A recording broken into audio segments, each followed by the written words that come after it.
Le soleil se couchait sur Barcelone comme une plaie ouverte.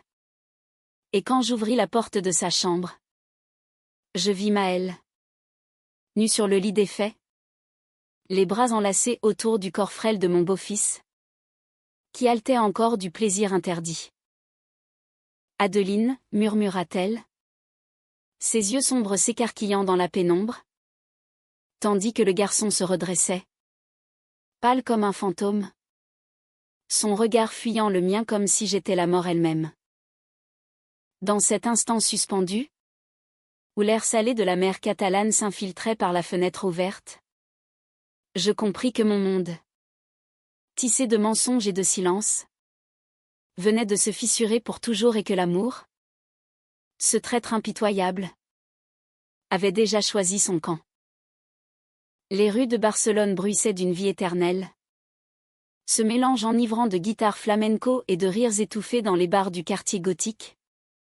Mais pour moi, Adeline Laurent, cette ville n'avait été qu'un exil doré depuis que j'avais fui Paris 3 ans plus tôt. À 42 ans, j'étais arrivée ici avec un cœur en miettes, fuyant les échos d'un mariage raté et les regards compatissants de mes amies françaises. Mon mari, Javier, un architecte catalan charismatique aux tempes grisonnantes et au sourire qui désarmait les doutes, m'avait promis un nouveau départ. Viens, ma chérie, murmura-t-il ce soir-là au téléphone. Barcelone t'avalera et te recrachera entière. J'avais ri, nerveuse.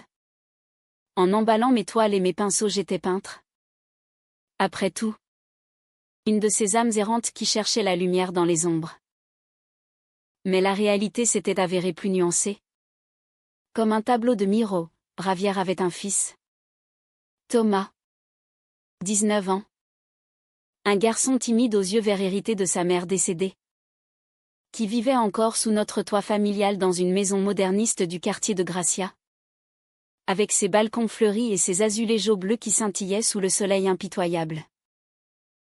Thomas était un mystère pour moi, il passait ses journées à l'université d'art, croquant des portraits dans les cafés bondés, et ses nuits aérées seules, fuyant les dîners où Javier tentait de nous lier par des anecdotes sur son enfance catalane. Et puis il y avait Maël. Ah, Maël. Elle était entrée dans nos vies comme une bourrasque du Mistral.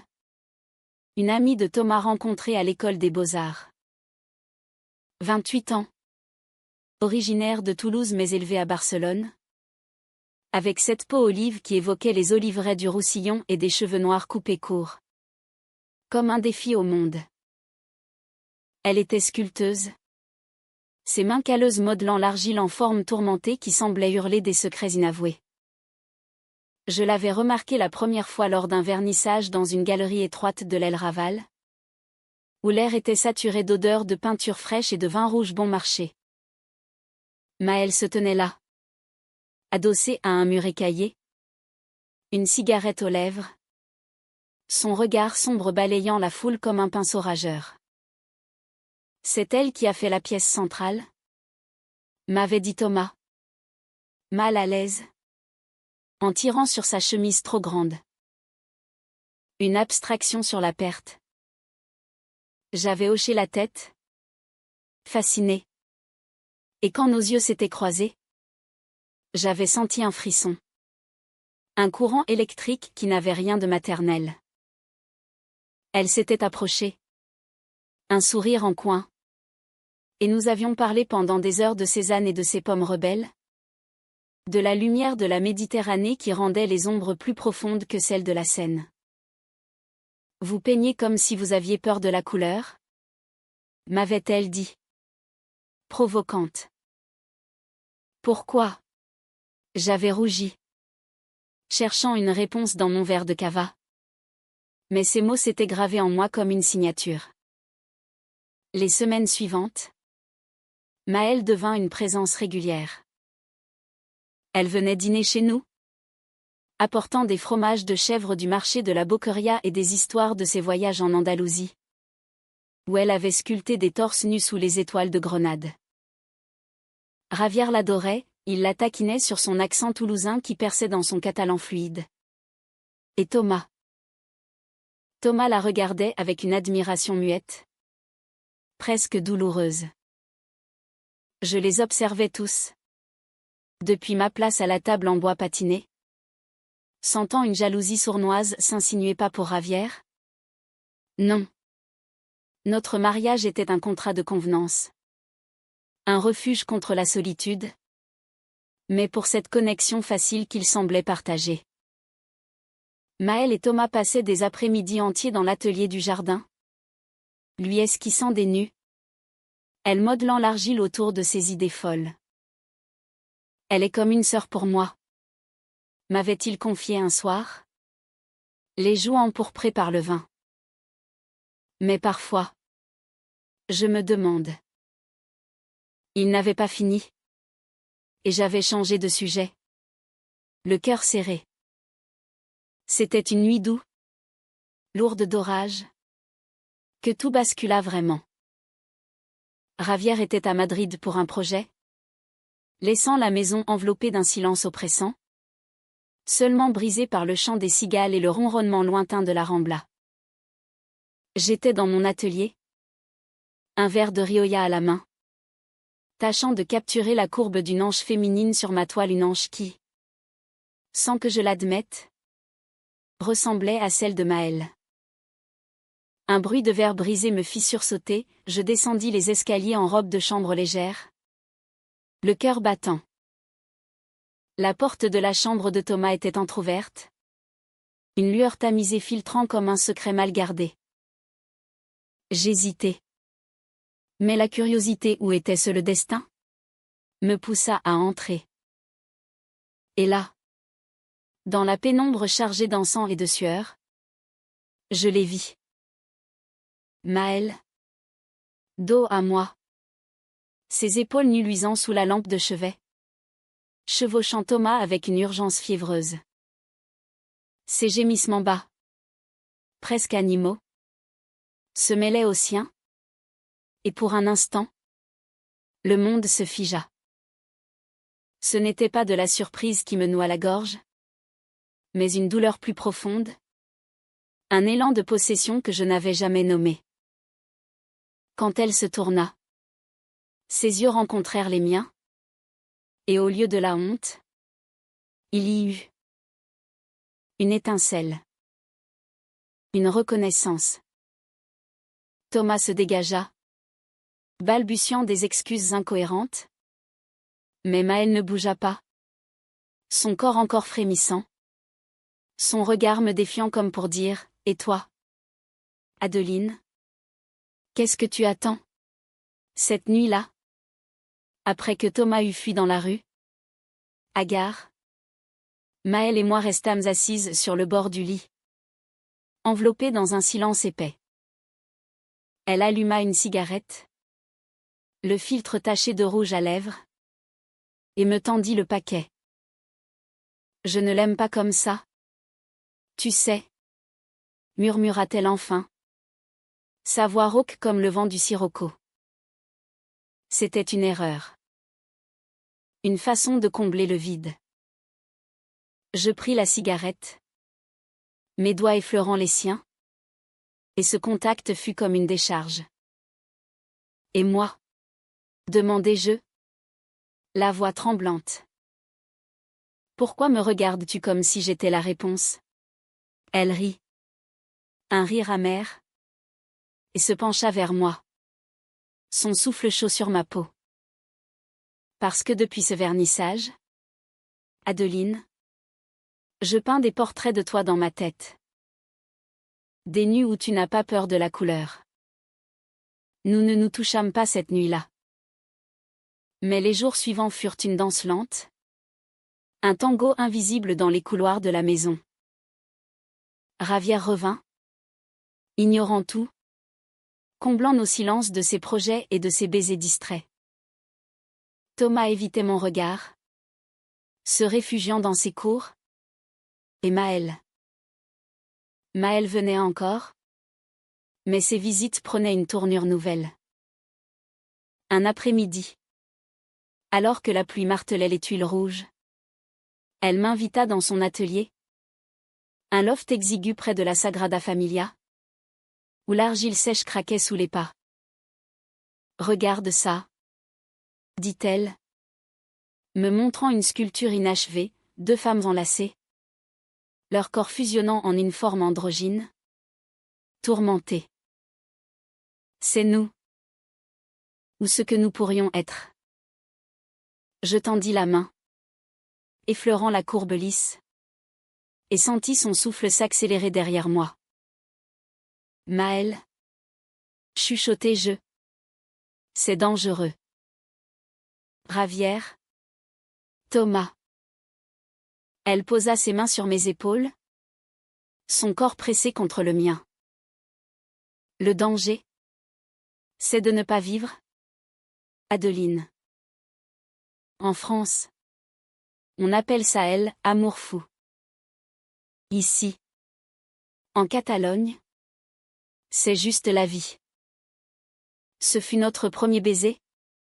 Là, au milieu de la poussière d'argile, un baiser salé de larmes et de désirs refoulés.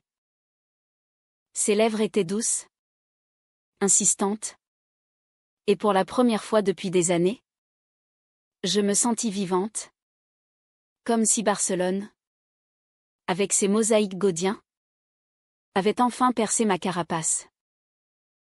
Nous nous revîmes en secret, des promenades au parc Güell au crépuscule, où les salamandres de Trancadie semblaient nous observer, des cafés cachés dans le Born, où nous parlions de tout et de rien, nos genoux se frôlant sous la table.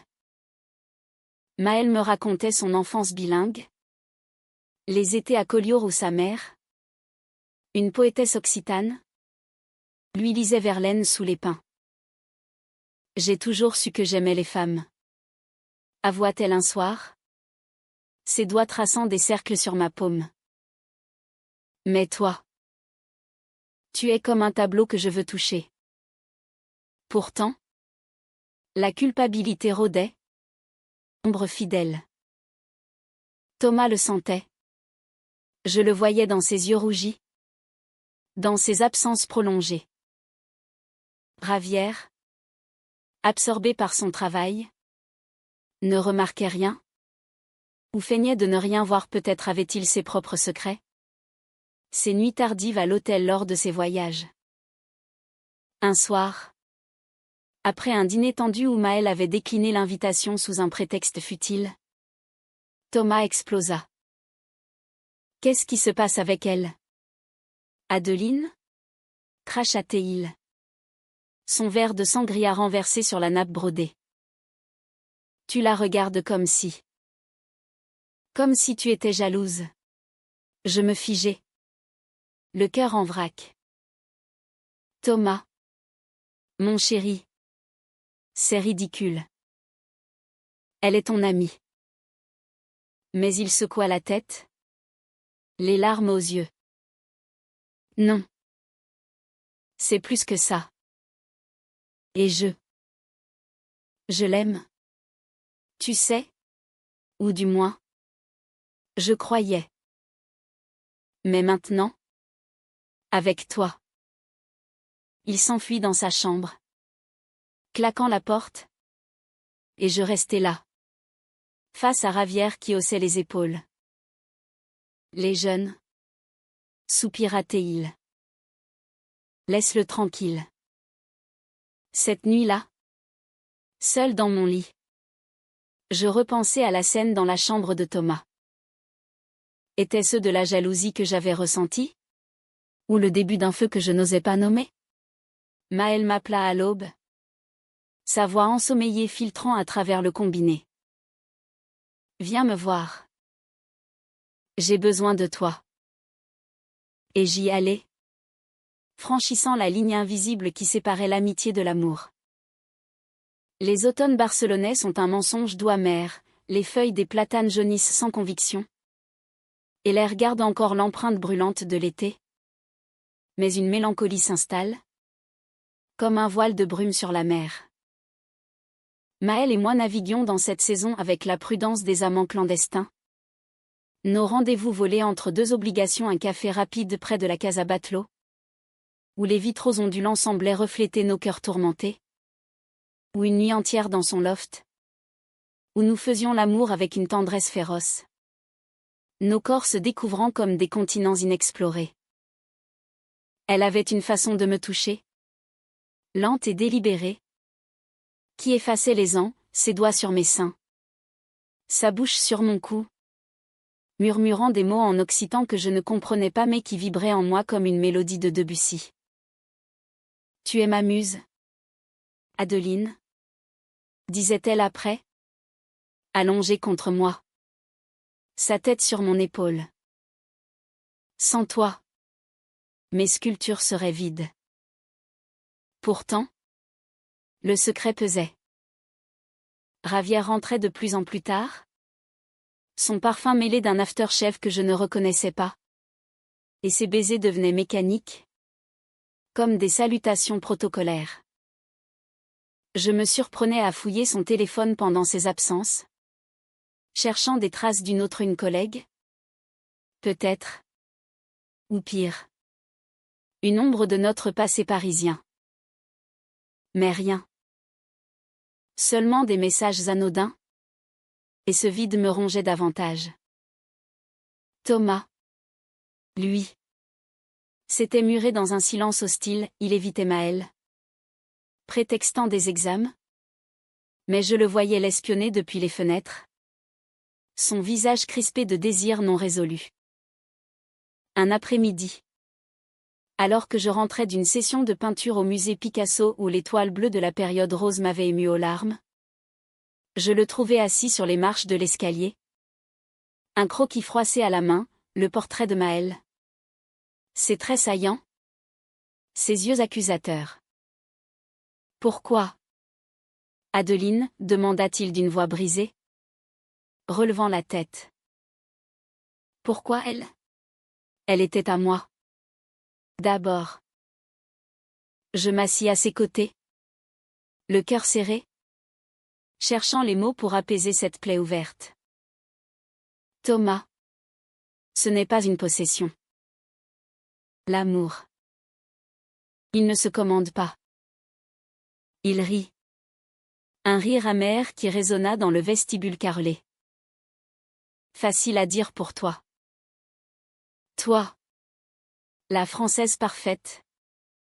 Avec ton accent chic et tes robes qui flottent comme des voiles. Tu arrives ici. Tu épouses papa. Et tu voles tout, sa maison. Son fils. Et maintenant elle. Ces mots me giflèrent. Révélant la faille que j'avais ignorée, j'étais l'intruse. La madrastra aux yeux verts qui avait perturbé l'équilibre fragile de leur monde catalan. Je ne voulais pas te faire du mal, murmurai-je, posant une main sur son bras. Maëlle et moi. C'est arrivé. Comme une vague. Il se dégagea violemment. Ses yeux flamboyants. Une vague? C'est comme ça que tu appelles la trahison? Je l'ai vu. Tu sais. La nuit où tu es entré dans ma chambre. Tu ne m'as pas vu. Mais je t'ai vu. Toi. La regarder comme si j'étais invisible. Le choc me cloua sur place. Il savait. Depuis le début. Peut-être. Thomas. Mais il se leva. Jetant le croquis à mes pieds. Dis-lui que c'est fini. Pour elle. Pour nous tous. Il s'enfuit dans la rue. Et je restais là. Ramassant le papier froissé. Les traits de Maëlle me fixant comme un reproche. Ce soir-là. Je confiai tout à Maëlle. Lové dans ses bras sur son canapé usé. Une bouteille de Priorat entamée entre nous. Il a raison. Dis-je. La voix tremblante. Nous détruisons tout. Javier mérite mieux. Thomas aussi. Elle me fit taire d'un baiser. Profond. Désespéré. Non. C'est la peur qui détruit. Adeline. Pas nous. Rappelle-toi Paris, les salons littéraires où les amours interdites faisaient les plus belles histoires. Colette. George Sand. Elles ont aimé contre le monde. Ces mots me touchèrent, évoquant les rues de Montmartre que j'avais fuies. Mais la réalité barcelonaise était plus cruelle. Tissée de liens familiaux que je ne pouvais ignorer. Pourtant, nous continuâmes, addicts à cette passion qui nous consumait. Elle m'emmena à un concert de sardanes dans une plaza ombragée, où les danseurs en cercle, mains jointes, incarnaient l'unité catalane ironie cruelle face à notre division. Là, sous les guirlandes de lumière, elle me serra contre elle. Et pour un instant, le monde s'effaça. Mais le conflit couvait. Ravière, sentant la distance, organisa un dîner familial pour ressouder les liens, invitant Maëlle sous prétexte d'une exposition commune. La table croulait sous les tapas, gamba à l'ail, patata brava, et ce PAMB tomahawk qui collait aux doigts comme nos secrets. L'atmosphère était électrique, Thomas fixait son assiette. Maëlle évitait mon regard. Et Ravière, hilar, racontait des anecdotes sur Gaudí et ses folies modernistes. Puis, inévitablement, la bombe éclata. Maëlle lança Thomas d'une voix tendue. As-tu vu la nouvelle sculpture d'Adeline? Elle expose bientôt au Macba. Un nu féminin. Paraît-il. Inspiré par qui? À ton avis? Le silence tomba comme une lame. Maëlle pâlit. Ses couverts tintant contre la porcelaine. Thomas. Ce n'est pas. Commença-t-elle. Mais il l'interrompit. Dis-leur. Maëlle. Dis-leur ce que nous avons fait. Ou ce que tu fais maintenant. Ravière fronça les sourcils. Son verre suspendu. De quoi parles-tu? Fils. Thomas se leva. Les poings serrés. D'amour. De trahison. Elle est Adeline. Elle. Les mots restèrent en suspens. Mais ils suffirent. Maëlle bondit. Les larmes aux yeux. C'est vrai? Ravière. Je suis désolée. C'est arrivé. Le choc figea la pièce, Ravière me dévisagea. Son visage passant du rouge au blanc. Et je sentis le sol se dérober. Adeline, murmura-t-il. Incrédule. Je hochai la tête. Muette. Le cœur en lambeaux. Thomas quitta la table en trombe.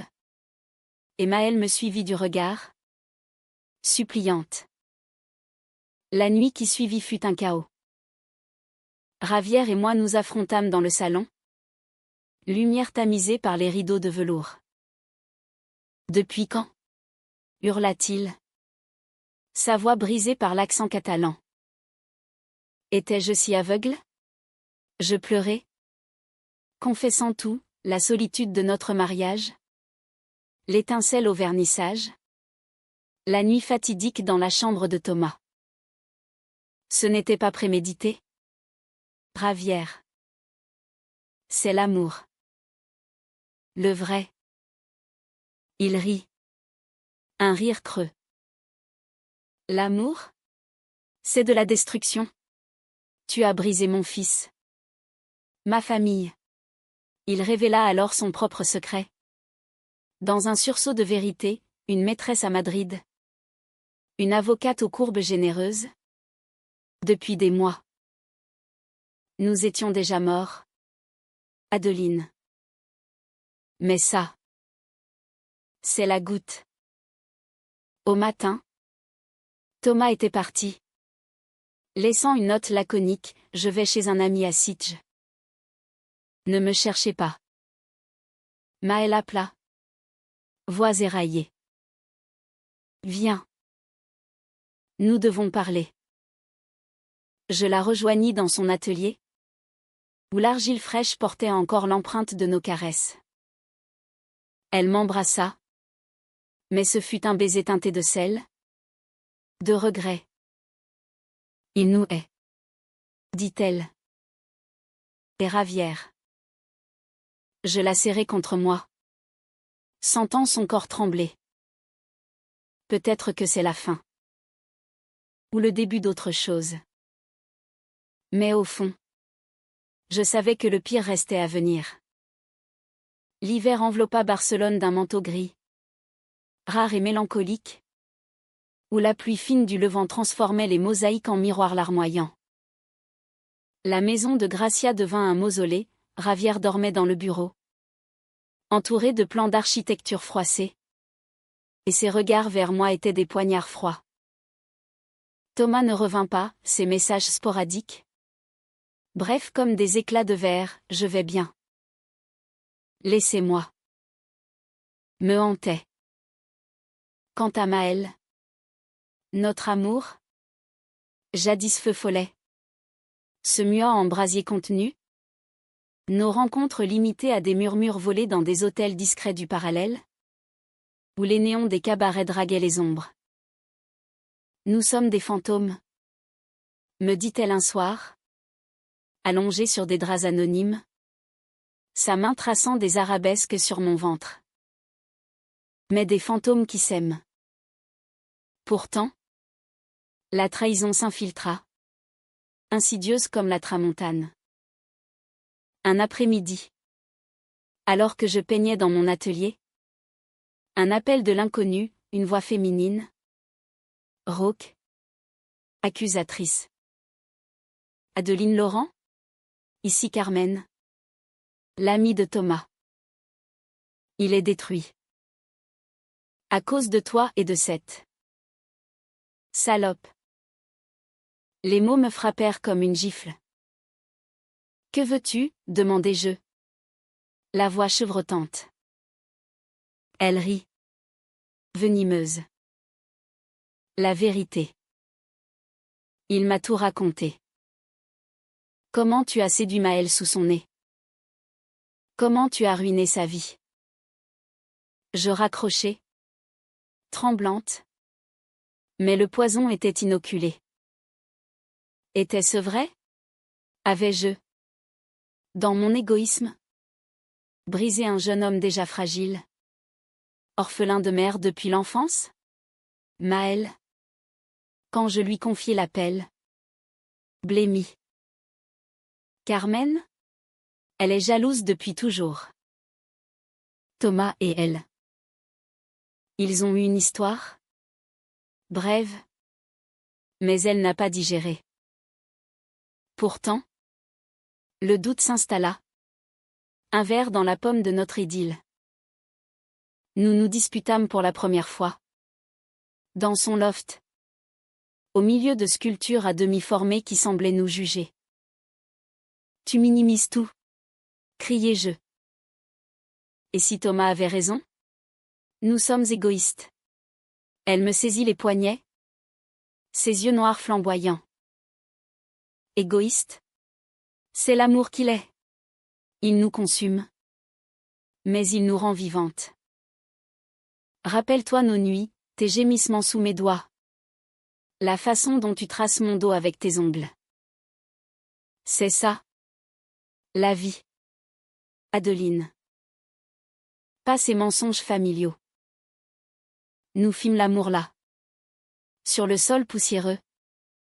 Un acte de rébellion. Nos corps se heurtant avec une urgence qui effaça les mots.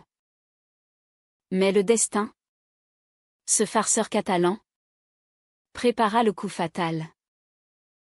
Ravière, dans un geste de réconciliation forcée, insista pour une thérapie de couple.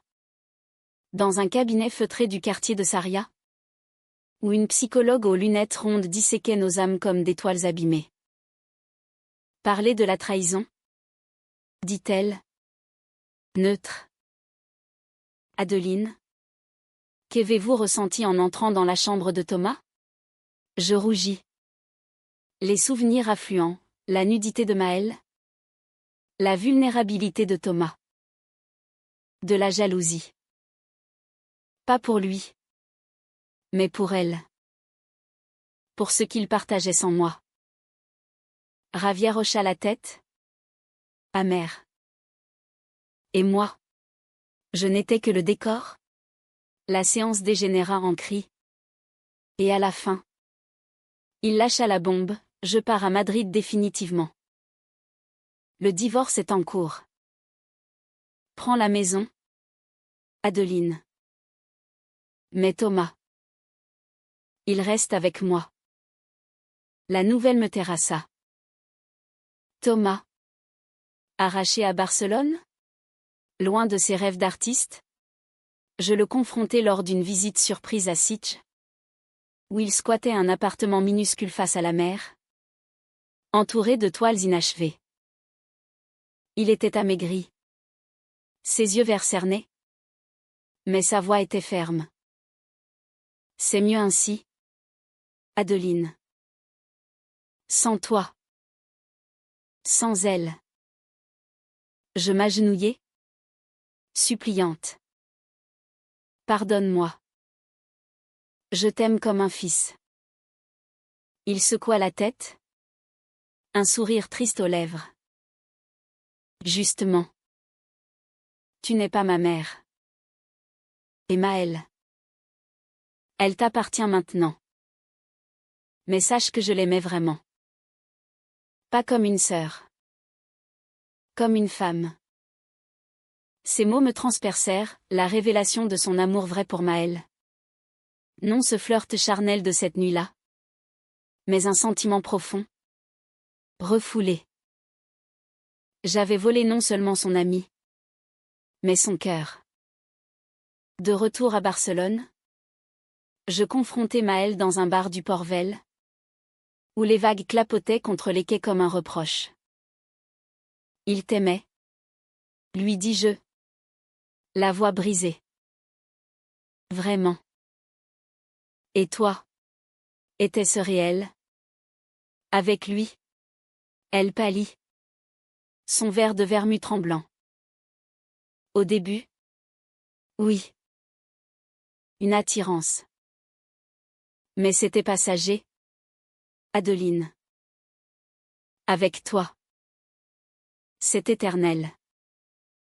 Mais le doute persistait. Et quand je fouillais son téléphone trahison pour trahison, je trouvais les messages, des mots tendres à Thomas.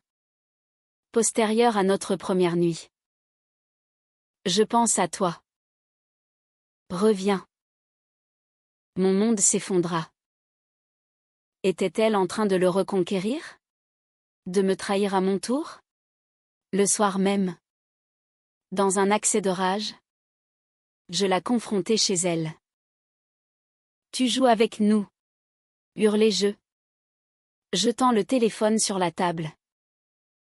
Thomas et moi. Comme des pions. Elle pleura. Ses épaules secouées. Non. C'était des regrets. Pas de l'amour. J'ai peur. Adeline. Peur de te perdre? Peur de tout détruire. Nous nous embrassâmes à travers les larmes. Mais le poison était là. Et le lendemain? La trahison ultime, Ravière m'annonça que Thomas avait surpris Maëlle et moi lors d'une de nos promenades au parc de la Ciutadella, il avait vu. Caché derrière un palmier. Et maintenant? Il jurait de ne plus jamais nous pardonner. Il dit que vous êtes des monstres. Murmura Ravière. Les yeux froids. Et peut-être qu'il a raison. Le haut point arriva par une nuit d'orage, où le vent hurlait comme un cœur de bacchante. Maëlle et moi nous réfugiâmes dans la maison vide. Ravière partie. Thomas absent. Et là, sur la terrasse surplombant les lumières de la ville, nous nous aimâmes une dernière fois, conscientes que c'était peut-être la fin. Ses mains sur moi étaient désespérées. Ses murmures en français pur, « Je t'aime » ma belle. Plus que la vie, un baume sur mes plaies. Mais au lever du soleil, elle avoua, j'ai revu Thomas. Pas pour l'amour. Pour lui expliquer. Il veut que je te quitte. Le ciel se déchira en moi. La trahison n'était pas la sienne, mais celle du destin, qui nous opposait tous. Le printemps revint à Barcelone comme un pardon hésitant, les amandiers fleurirent en explosions roses le long de la diagonale. Et l'air s'emplit du parfum des orangers en fleurs. Mais pour moi, Adeline, c'était une renaissance douloureuse. Un tableau recomposé à partir de fragments brisés. Maël et moi avions décidé de nous séparer non par manque d'amour, mais par compassion. Pour laisser Thomas guérir. Pour que Ravière reconstruise sa vie sans notre ombre. C'est l'amour humaniste, dit-elle lors de notre dernier adieu. Dans un café du quartier de l'Exemple. Ses yeux rougis par les larmes. Celui qui sacrifie pour le bien commun. Comme dans les romans de Proust. Où la perte forge l'âme. Je hochai la tête. Serrant sa main une ultime fois. Sentant la chaleur de sa peau s'estomper comme un souvenir. Les mois suivants furent un exil intérieur. Je vendis la maison de Gracia. Gardant seulement mon atelier. Et me plongeai dans la peinture avec une fureur cathartique, d'étoiles vastes. Baignées de bleu méditerranéen. Où des figures féminines s'enlaçaient dans des danses ambiguës. Évoquant Maël sans la nommer. Ravière signa les papiers du divorce sans amertume, nous échangeâmes même un café civil. Parlant de l'avenir comme de vieux complices. Trouve-toi, Adeline, me dit-il. Un sourire triste aux lèvres. Et dit à Thomas. Que je l'aime. Thomas. Lui. Resta à Madrid. Étudiant l'architecture comme son père. Mais un jour. Une lettre arriva, une esquisse de lui. Un portrait de moi. Les traits adoucis. Avec ces mots, pardon. J'ai compris. L'amour n'est pas un vol. C'est un don. Maël exposa ses sculptures au CCCB. Un cycle sur « Les amours interdites ». Et je m'y rendis incognito. Caché dans la foule. La pièce centrale, 2 femmes. Enlacées dans l'argile rouge. Leurs visages tournés l'un vers l'autre. Sereins malgré les fissures. Le catalogue portait une dédicace, pour A. Qui m'a appris la couleur. Mon cœur se gonfla, c'était un pont. Fragile mais intact. Nous nous revîmes par hasard. Lors d'une feria au parc de Montjuic. Où les danses sardanes reprenaient de plus belle. Elle était là. En robe fleurie. Riant avec des artistes. Et quand nos regards se croisèrent. Le temps s'arrêta. Adeline. Murmura-t-elle. S'approchant. Tu as l'air. Libre. Je souris. Pour la première fois depuis des mois. Et toi? Radieuse. Thomas va bien? Elle hocha la tête. Il a une petite amie? Maintenant. Une étudiante en danse. Et il m'a pardonné. Nous tous. Ce fut le début d'une amitié nouvelle. Tissée de respect et de tendresse résiduelle. Nous dînions ensemble. Parlions de nos œuvres. Et parfois. Dans les silences. Nos mains se frôlaient. Évoquant les feux passés sans les raviver. Ravière se remaria. Avec sa maîtresse madrilène. et m'invita à la noce, un geste magnanime que j'acceptai. Dansant même une rumba maladroite sous les guirlandes de lumière. Thomas, adulte désormais, me serra dans ses bras ce jour-là. Merci, madrastra, chuchota-t-il, pour m'avoir forcé à grandir. Les larmes coulèrent, libératrices. Un an plus tard, lors d'un vernissage au musée d'art contemporain, Maëlle et moi nous retrouvâmes côte à côte devant une toile de moi, un paysage catalan où deux silhouettes féminines marchaient main dans la main vers la mer. C'est nous, dit-elle doucement. Pas dans la passion, mais dans la paix. Je la regardai, voyant non plus la amante volée, mais la sœur d'âme. Oui. Et c'est suffisant. Nous sortîmes dans la nuit barcelonaise, bras dessus bras dessous, riant des absurdités de la vie. L'amour, compris-je enfin, n'était pas possession ni trahison, mais un humanisme profond, celui qui pardonne, qui guérit, qui laisse les vagues emporter les débris pour révéler des rivages neufs. Et ainsi, sous le ciel étoilé de Catalogne, où les lumières de la Sagrada veillaient comme des sentinelles bienveillantes, je peignis ma propre fin, un tableau de résilience, où Adeline et Maëlle, éternelles, s'avançaient vers l'horizon, libres et entières.